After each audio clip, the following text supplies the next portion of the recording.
Welcome to episode 24 of the Michael Massey Podcast. Original air date, Saturday, July 9th, 2016. On today's show, our guest is psychic and afterlife communicator, Lorna Adams.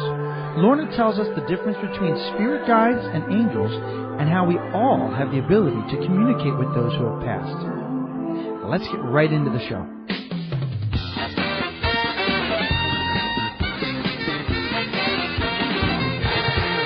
You're listening to the Michael Massey Podcast, broadcasting from the Cuisinart Resort Studios in Anguilla.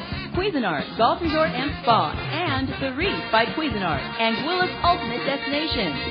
Michael is the Director of Entertainment for the Cuisinart Golf Resort and Spa in Anguilla. He's the owner of Michael Massey Entertainment Agency with over 30 years of experience in the entertainment industry. He's joined by his wife, producer, and co-host, Blanca Massey. Blanca's the president of Michael Massey Entertainment in South Florida. She's a devoted mother, freelance writer, and former child star from NBC's hit television series, Rags to Riches.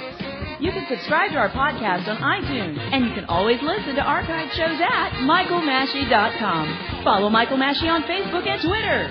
And now, here's Michael Massey. And welcome to another episode of the Michael Massey Show. And of course, I'm always joined by my producer, my co-host, my wife, Blanca. Hello, how are you doing? I'm doing very well. And of course, we're doing great because we have a very special little guest in the studio right now. Could you tell them all about it? Yes.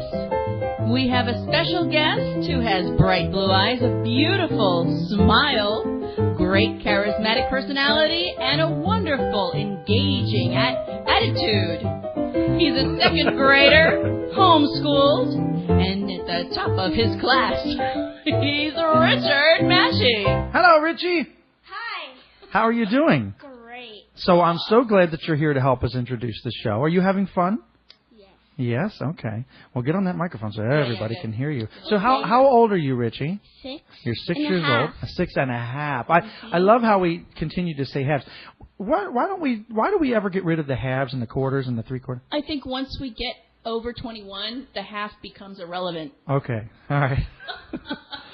Because, yeah, okay, that's true. That's true. Isn't that the truth? Yeah, that is true. So that's awesome, Richie, 6 and a half. So we all wake up early in this house. And, Richie, tell everybody, why do we wake up early? What do we hear? Animals. We hear lots of animals, right? I'm going to give everybody an example of what we hear out there. You ready? Here, listen to this. This is what we hear.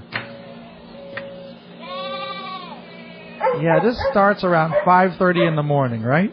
Yeah, you woke in 5:30, and I did not even hear the animals. You didn't hear that? You didn't hear that? Yeah, it's just a lovely You get used to it. Yeah.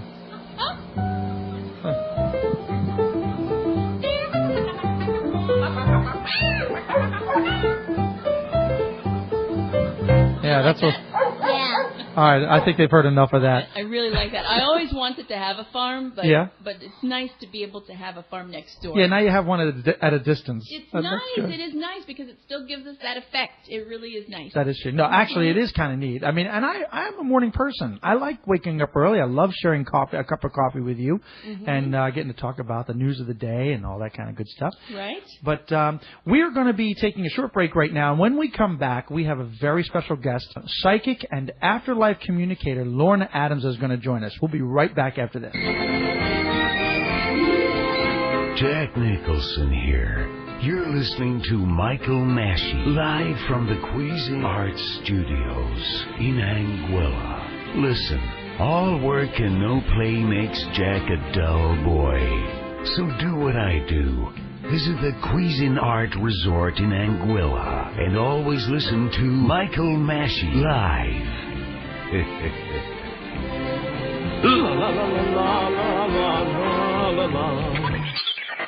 And we are back, and Blanca, we have a fantastic guest. I've been really excited about this particular guest that we have today. Yeah, me too. Yeah. Especially since we've had so many unusual experiences. Well, I can't wait to share that with her, what we've been through. But today we have Lorna Adams. Lorna, welcome to the Michael Massey Live Show. How are you? I'm great. Thanks. Thanks for having me. Oh, absolutely. Boy, as soon as I saw you, your information, we just couldn't wait to have you on the show. But because we're really into this kind of thing. I'm a believer, so I'm not a skeptic in any way. And there's reasons for that, and we'll get into that later. But, we were doing a little research about you. Now, tell people exactly what it is you do first. Well, what I do is I connect with people's spirit guides and those that have passed. And when I connect with people's spirit guides, we all have spirit guides, whether you're aware of them or not. And sometimes I describe spirit guides as a deep inner knowing, that sort of tap on the shoulder, that gut feeling that we've all had at one time or another.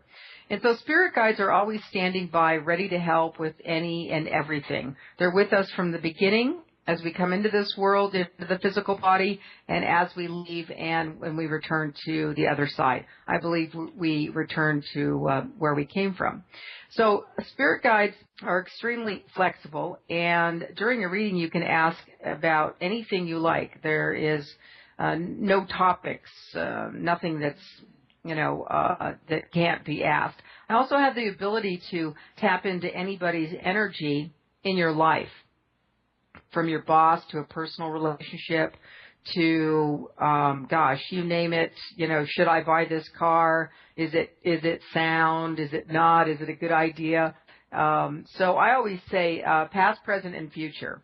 So because they also do talk about the future and what's coming up. So again, really, there's nothing that's off limits as far as asking questions. Many times people that have passed, they will just sort of show up. Many times they actually show up, sometimes even a couple of days even before the client arrives for the reading. It doesn't matter if it's on the phone. It doesn't matter if it's in person, because energy is energy. We're energy, and spirit is energy. I think, what is that saying? We are spiritual beings having a human experience. We're not human beings having a spiritual experience. And I believe that's just so true. Right. So that's sort of, I think in a nutshell, how it works, at least for me. Well, I got to ask you, because one of the things that amazes me is, okay, so you're able to know past, present, future. Have you ever been able to solve crimes or anything from people that have passed? Many times. I've always wanted the opportunity to work with, police departments or even individuals. I think that work is fascinating. And the other side of that is that it can be extremely healing and helpful. And then once in a while, I'm not sure why it is, but once in a great while, thank goodness it doesn't happen often, Spirit will say, this person doesn't need to know. So many times if there's some graphic information, because Spirit will have the information, they'll tell me the information after the person has left, and I'm like, really? Couldn't you have told me 20 minutes ago? But that person was really not meant to know that information because it would have hurt more than helped. So in that case, I get sort of what I call a brick wall. They're like, they just shut down. They're like, no. So I just really am the channel. I'm the middleman. I just pass on the information from Spirit and those that have passed. And now when did you discover that you could do this? I started communicating with my spirit guides when I was about 14, and I had a friend of our family. She was sort of like really a grandmother to me.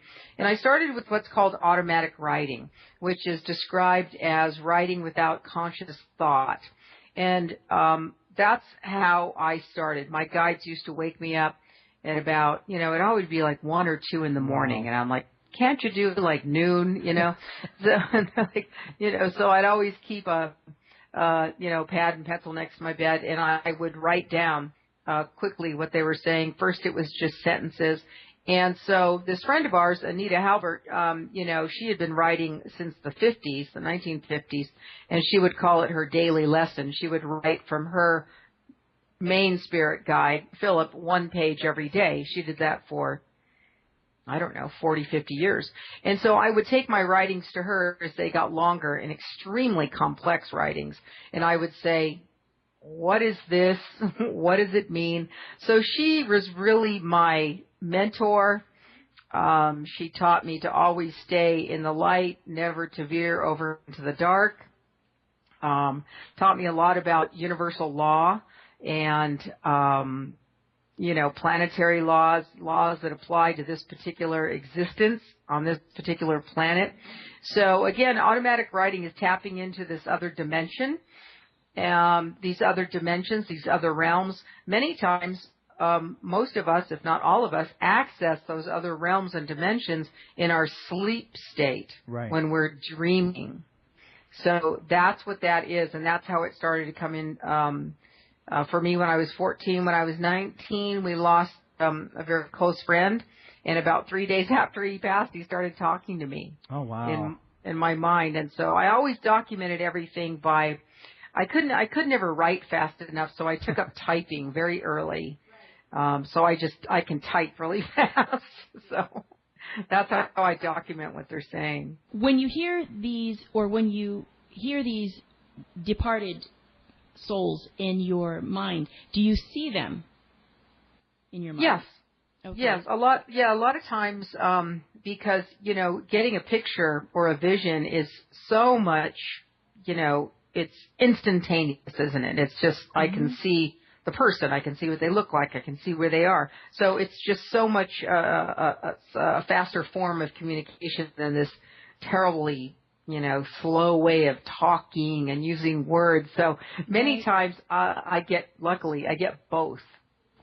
Right. So it's so are you seeing fluid movement, or are you seeing just images? Like movies, almost. No. When you see they're when someone comes through, they are alive and well, and there are many times, it can be a little bit treacherous, as far as I got to use my diplomacy, because to me they're alive and they're joyous and they're just as present as you and I are having this conversation right now. And many times they're funny and they're humorous and they're happy. And so, and then sometimes, people that have, lost can be a terrible thing. But people come through and they're like, woohoo, so I'm like, okay, just tone it down a little bit, It's better on the other side. Right. Sure. I certainly wouldn't want to offend anybody here that's grieving, which is a painful process. But, gosh, they're just, and always the message, if the message is the same, if there's some, consistency to it, it's that I'm fine, I'm whole once again, I'm not in any pain, I'm not suffering. That seems to be one of the big major messages that they really want to get across. Right. So your clients, you bring a lot of joy to your clients. Not only are you bringing their relative or their friend to them, but then you're also giving them a message that really is comforting to them as well. I'm sure this is a major life change for people. I hope so. That's why I do it. I do it selfishly because I love it. I love it. There's nothing better for me than speaking to my spirit guides or other people's spirit guides. It's just this well that, runs inside of me, and I just feel grateful and fortunate to be able to do it, because that's my main reason, is to help and to heal. And also the other thing that I really love to do is really empower people to do this themselves, to get in touch with their own spirit guides, because, spirit guides are so anxious to help and to guide and to, help us through this life that we've planned and the challenges that we also put in our own paths. So I also like to really, one of my goals is that people don't need me, that you can do this by yourself. I like to help teach people to get to that point. So anyone has the capability to do this? Yes, and people that meditate know what I'm talking about. Because meditation is really just the act of quieting the mind, which is, as we all know, extremely difficult, myself included. Hey, so my husband has ADHD, so I know what you mean. Right, the incessant chatter. It's just and I really am a terrible meditator, and so what I do is I go onto YouTube. and there's a gazillion meditations for any and everything.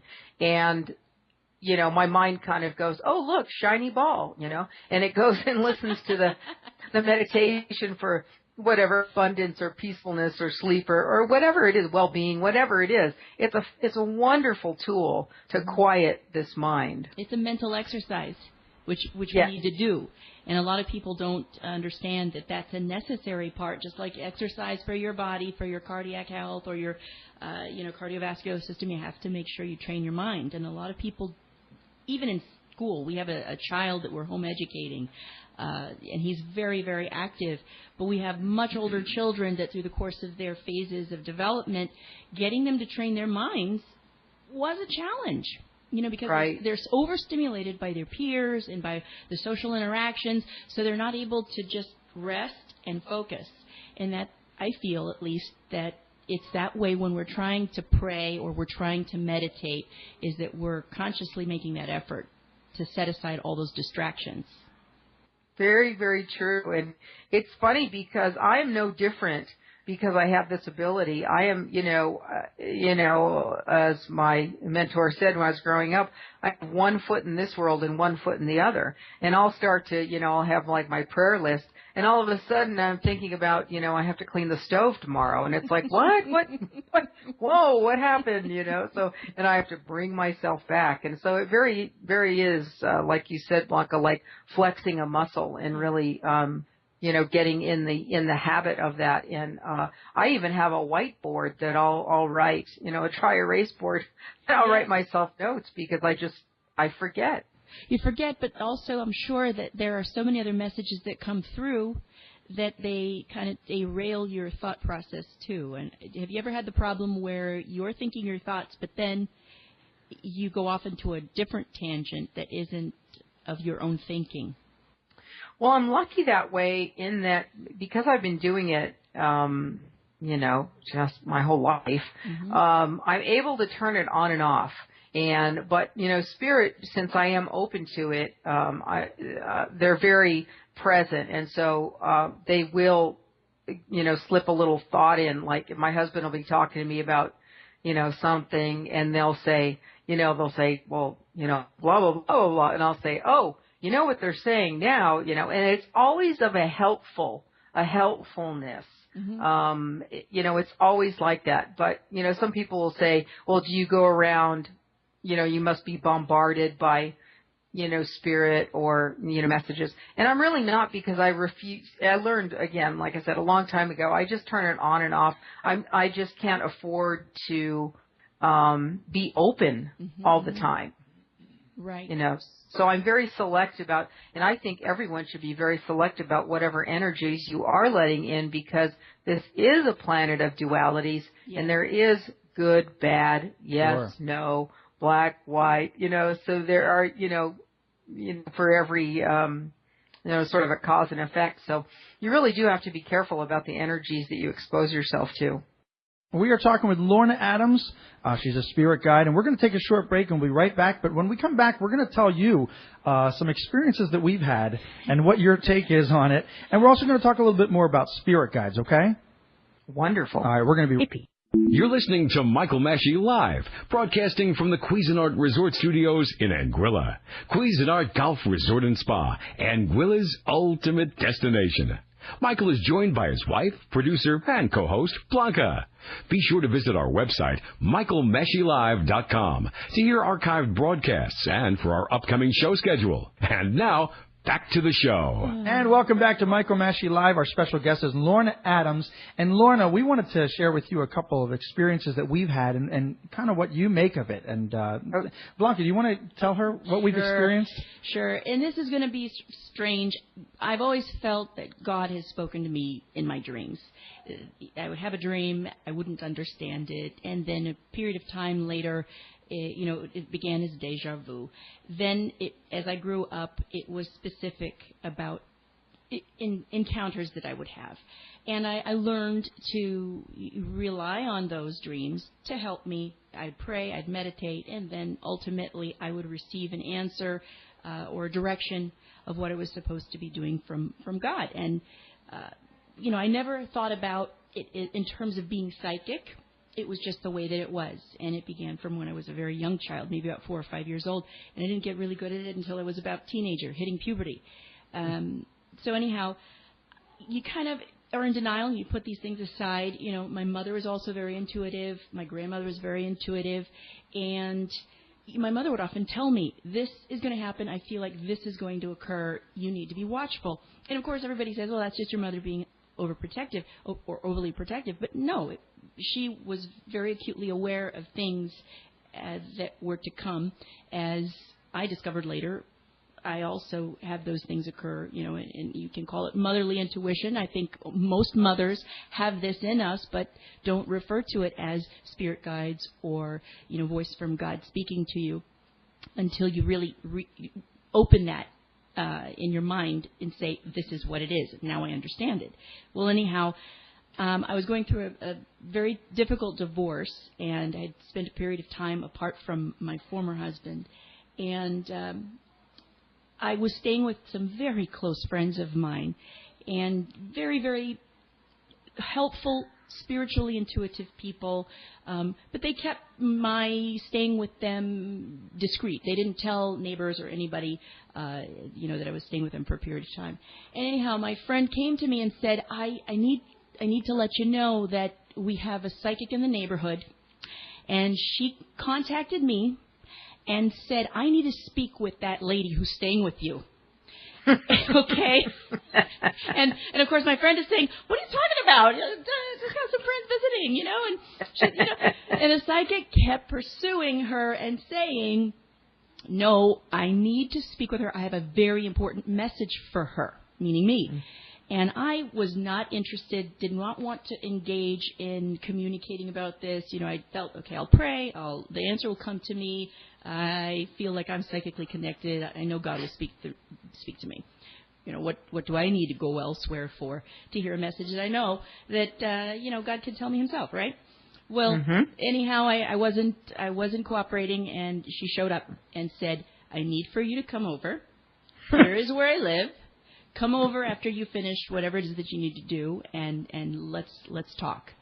Mind you, my friend had not mentioned anything to her. It wasn't like she could see where I was staying. It was a very private area. It was, you know. So anyway, we went over to her house, and she sat down across from me, and she looked at me and said, I see 2 M's, M-M. Do you know a Michael? I see a big M, Michael M. And I thought myself at the time, I wasn't thinking of my friend Michael. He was my coworker. We'd written music together professionally, good friends for many years at that point. And I wasn't thinking of him. I was thinking in terms of the realm of what I was at that time currently focusing on, which was litigation. I thought maybe there's a lawyer, you know, Michael Gottlieb, you know, I didn't think about it in terms of Michael Massey. And she said, well, I have to tell you, he is here to protect you.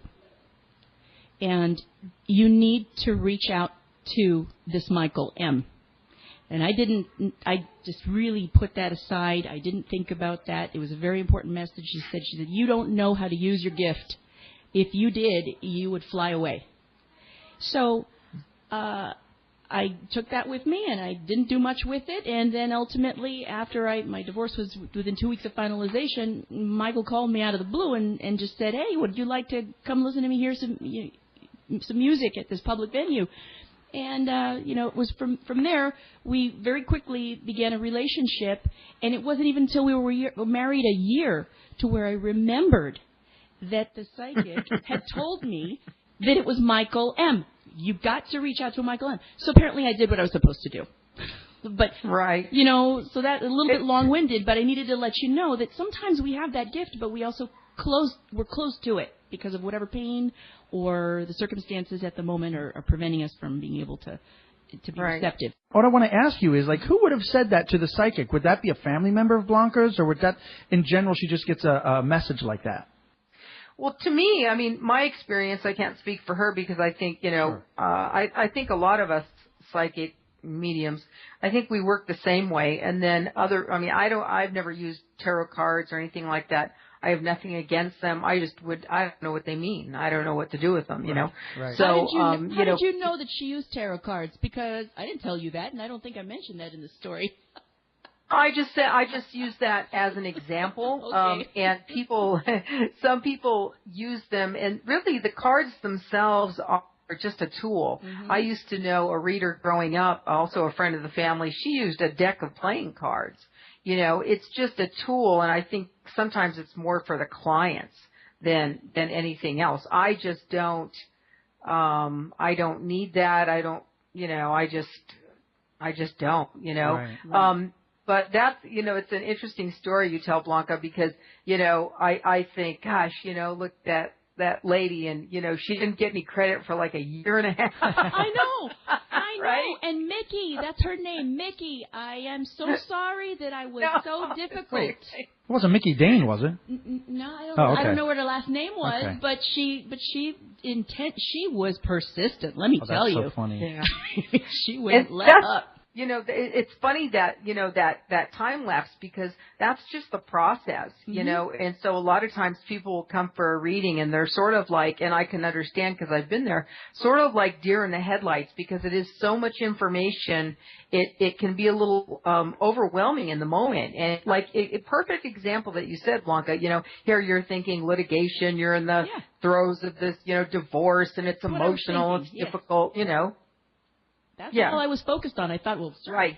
The message has to be about what it is that I'm going through right now. No.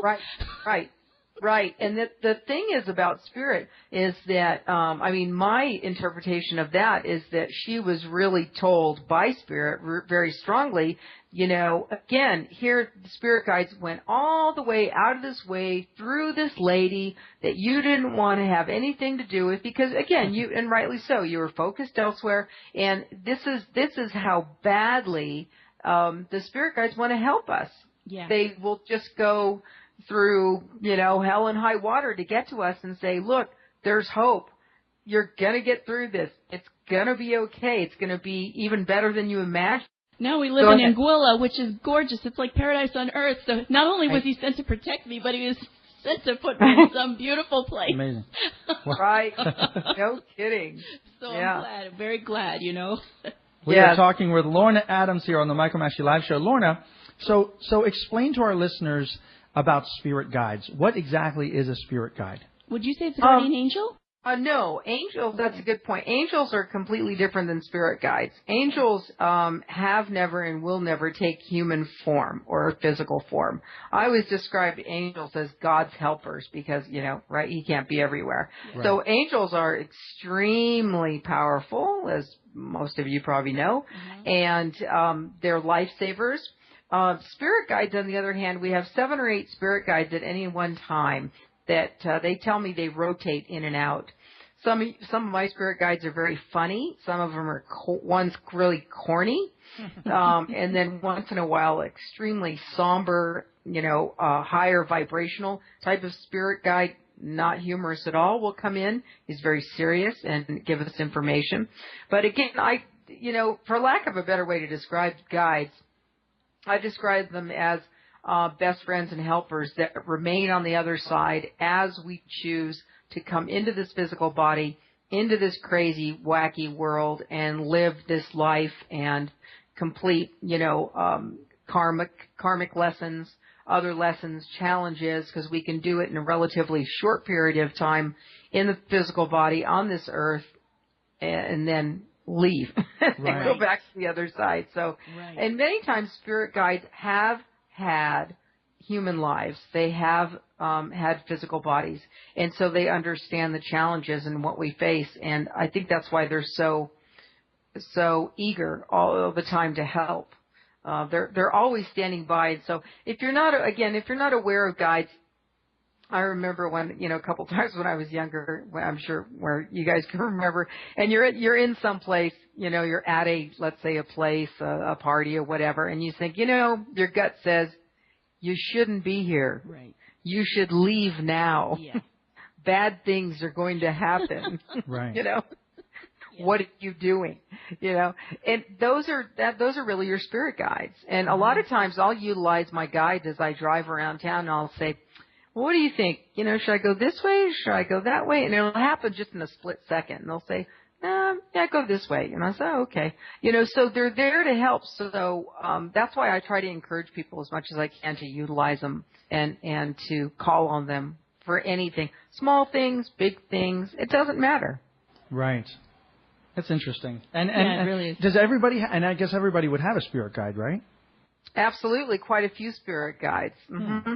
And sometimes people that have passed, again, probably most people know this. I talk to many people and, someone close to them has passed, a parent or a sibling or a good friend, and they say, I can still feel them around me, right. And you're not crazy. That is them. Again, just because we're out of the physical body doesn't mean that we're not still energy. We're not spirit. That's exactly what we are. That's the essence of what we are. So that doesn't go away. Love never goes away. To me, there really is no such thing as death.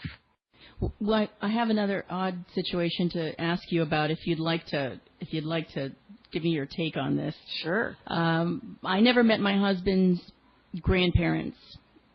They were deceased. They departed before I married him, actually, and we had an incident after our child was born where we would have like the TV turn on and off, or we would have the lights dim. We would smell smoke, like a cigarette smoke in the house. Yep, he was a smoker. Yeah. And I was like, what is going on? What is this? And I looked throughout the house furiously because of the smoke. It must be my teenager smoking, right? That's what my first thought was. Really?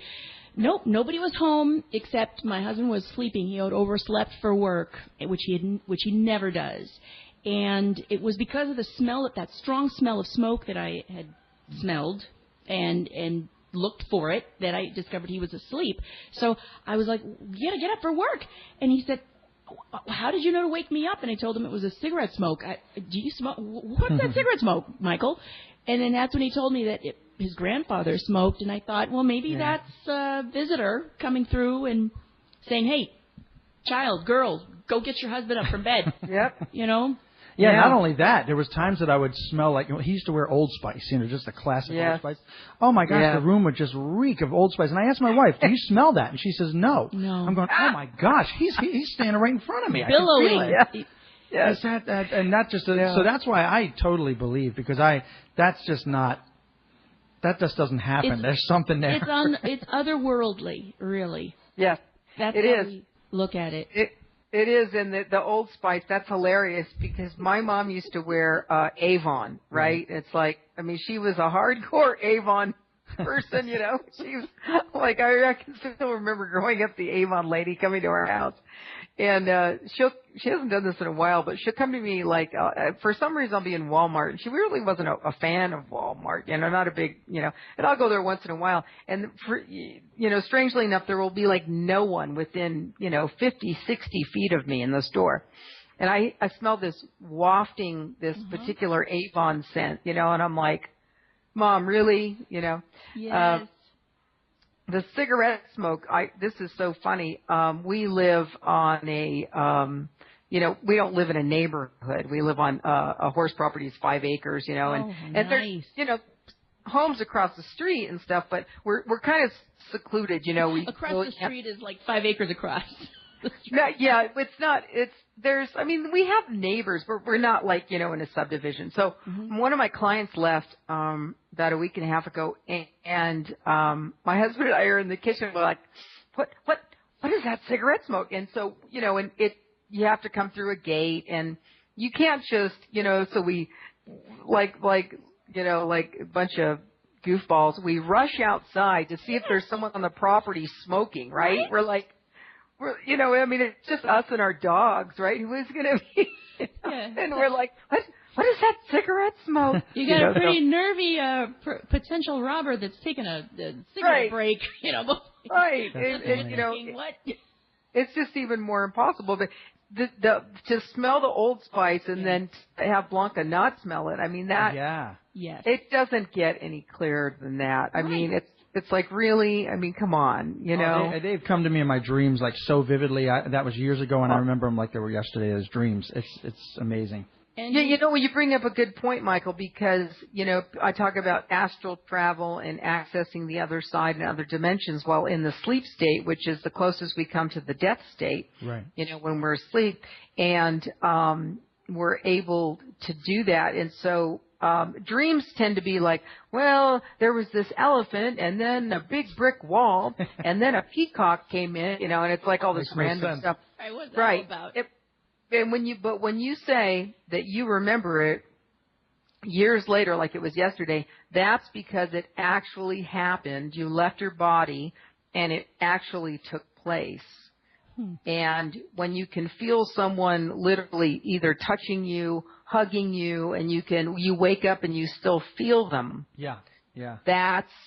That's astral travel. And That's I wake up emotional. projection. I got to share this with you. So my grandfather, for instance, I had dreamt that I was sitting with him at like a lunch table, like at a schoolroom, like a big lunch table, and I was like, oh my gosh, Pop, you're here. I can't believe it. And I said, I got to ask you a question. Do you see God? And I remember him saying to me, he says, well, not all the time. And I'm thinking, and I just remember being really emotional, crying. And then the other dream that I had was my grandmother. I saw her like at the end of a hallway, and I'm going, oh my gosh, what are you doing here? Where have you been? I can't believe you're here. And she said, Michael, I'm here all the time. I haven't left. And I'm thinking, and I woke up immediately, just bawling my eyes out. And they're just so real. And I remember the dress. She was wearing a white lace dress. So, like you said, when you see these people, the ones that have passed on, you see them in a healthy, vibrant state. Yeah. Right? Right. Exactly. The only variation in that is, and it's funny how they show up too, because I'm not sure about and this is your grandfather. That's your dad's dad? My mother's father. Yeah. So, it's interesting because they show up they may not look like they did when they passed. They may be younger. Right. And that goes for even children that have passed. A child, these parents had lost a child, maybe 4, and the child showed up to me and he was 10. Wow. So I don't know. Maybe because his, skills were more advanced. I mean, he could speak. I don't know. I'm not sure why, but it's interesting when there is a suicide or something tragic or a drug overdose or a lot of depression, some bipolar, some mental issues, and then they come through very differently. The energy is completely different than a person who lived a long life, passed naturally, that sort of thing. Completely different. It comes in cloudy. It comes in sort of foggy, dense, serious, remorseful, regretful. And so they are on the other side going through a massive healing process. Right. There is no, fire and brimstone. I have never gotten any of that. There's no punishment. There's no, it really is true. We are our own worst enemies, We're the ones that you choose to go through that to learn whatever we need to learn. But sometimes it can be a very long healing process on the other side. Right. So that comes through the energy is very different. No, but Lorna, you've definitely gone above and beyond on this Lorna, interview, and we appreciate it so much. I feel like having you stay in my home, and come on, let's enjoy the beach together. Well, I'm not going to argue with you there. Oh, let me tell you, it is nice out here. You're welcome to come out here anytime. Anytime you're welcome to come out here. It's really a place of peace, and I think that for somebody that is psychic, needs to be in a place of peace because, the nature of what you do, it must be so demanding. It is actually, but I love it. I just, I have to have balance, too, but I just love it.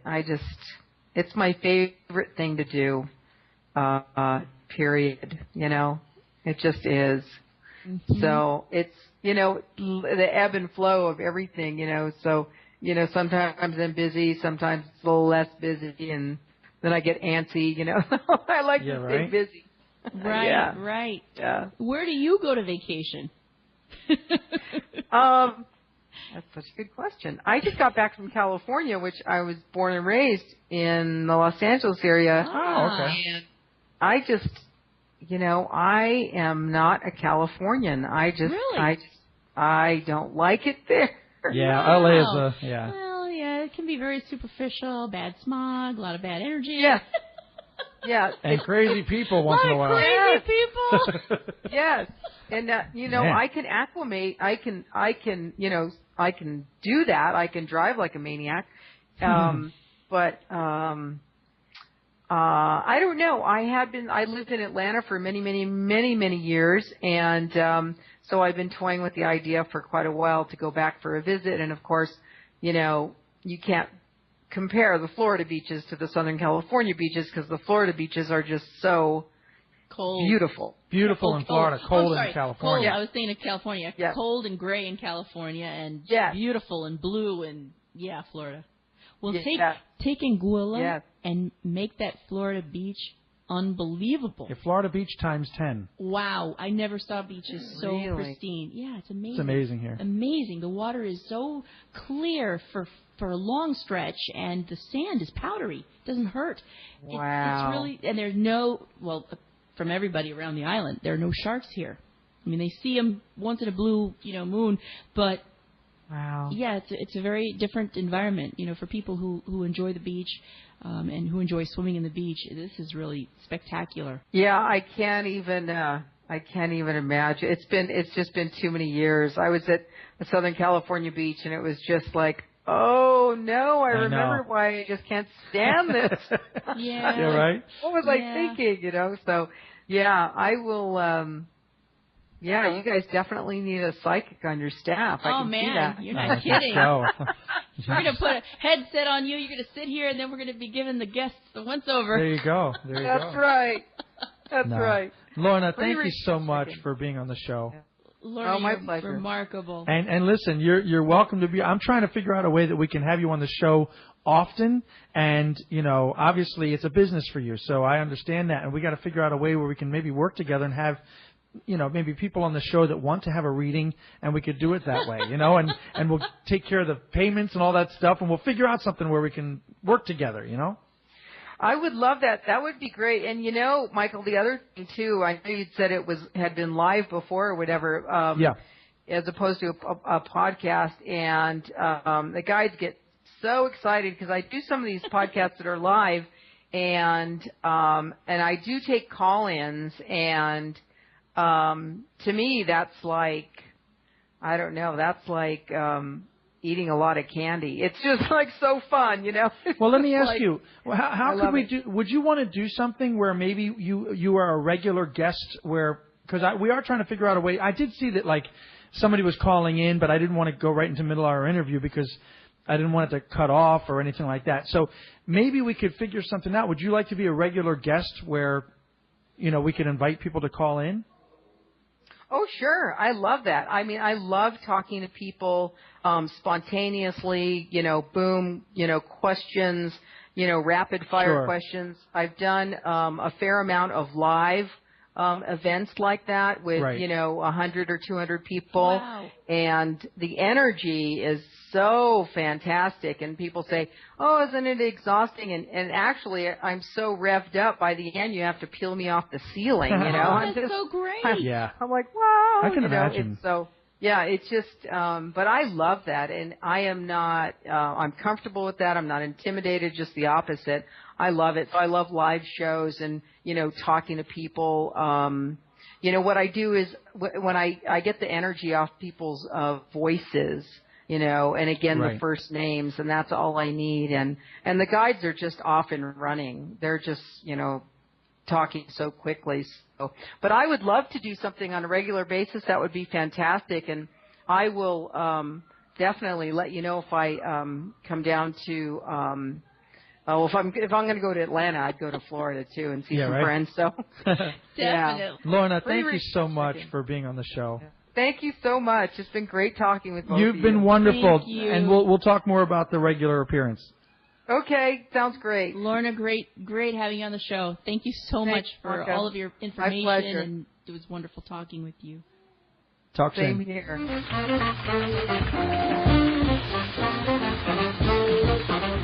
You've been listening to The Michael Massey Show. If you'd like to promote your business or upcoming event, contact the show at info@michaelmasseylive.com. Go to www.michaelmasseylive.com to follow the show and receive email notifications when we're going live with future shows. Share this website on Facebook, Twitter, and email. You can follow Michael on Twitter at Mike and Anguilla or on Facebook at Michael Massey Live. Join us for our next broadcast. Ciao for